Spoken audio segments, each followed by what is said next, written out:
আসন্ন ত্রয়োদশ জাতীয় সংসদ নির্বাচনকে সামনে রেখে পটুয়াখালী এক আসনে বিএনপি মনোনীত প্রার্থী এয়ার ভাইস মার্শাল অবসরপ্রাপ্ত আলহাজ আলতাফ হোসেন চৌধুরীর ধানের শীষ প্রতীকের সমর্থনে পটুয়াখালীর মির্জাগঞ্জ উপজেলার ১ নং মাধবখালী ইউনিয়নের রামপুর এলাকায় এক বিশাল গণমিছিল অনুষ্ঠিত হয়েছে।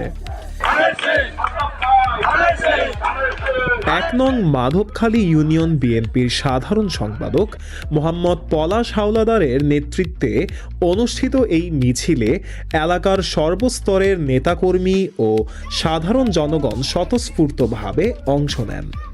মিছিলটি উৎসবমুখর পরিবেশে বিভিন্ন সড়ক প্রদক্ষিণ করে নির্বাচনী প্রচারণায় নতুন মাত্রা যোগ করে। এ সময় উপস্থিত ছিলেন সাবেক সভাপতি হাসিবুল মনির খন্দকার, ২ নং ওয়ার্ড বিএনপির সভাপতি মোহাম্মদ রফিকুল ইসলাম, সাধারণ সম্পাদক মোহাম্মদ বাবুল কারিকর সহ স্থানীয় বিএনপির নেতৃবৃন্দ।